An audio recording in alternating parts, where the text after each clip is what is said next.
நான் ஒண்ணே ஒன்று சொல்ல விரும்புகிறேன். இது வந்து உங்களுக்கு தப்பாக தெரியலாம் நான் இப்போ போடுற வீடியோ. ஏன்னா ரோட கிராஸ் பண்ண நாங்கள் நிற்கிறோம். ஆனால் நீங்கள் கார்லேயும் பைக்லேயும் வரும்போது எங்களை பார்க்குறீங்க. அப்போது நீங்கள் என்ன நினைக்கணும், அவங்க கிராஸ் பண்ணட்டும்னு நீங்கள் ஸ்லோ பண்ணால் நாங்கள் ரோடை கிராஸ் பண்ணுவோம். ஆனால் அந்த பக்கம் பஸ்ஸு நிற்கும். அந்த பஸ்ஸில் தான் நாங்கள் பிடிக்கணும். அந்த பஸ்ஸு போயிடுச்சுன்னா நான் அரை மணி நேரம் நாங்கள் அங்கே காத்திருக்கணும்.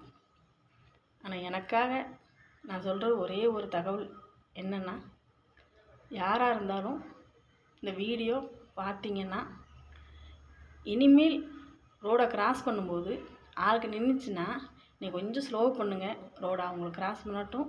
அவங்க அதை பஸ்ஸை பிடிச்சி அவங்க ஒரு நல்ல காரியத்துக்கு போகலாம். நீங்களும் போகிற அவசரமும் இருக்கும். ஆனால் ஒரு செகண்டு நீங்கள் மனசு வச்சா ஸ்லோ பண்ணிங்கன்னா உங்களுக்கும் அந்த நல்ல காரியம் நடக்கட்டும். இந்த சகோதரிக்கு சொல்ல வேண்டிய கருத்து இதுதான். பிடிச்சிருந்தா லைக் போடுங்க.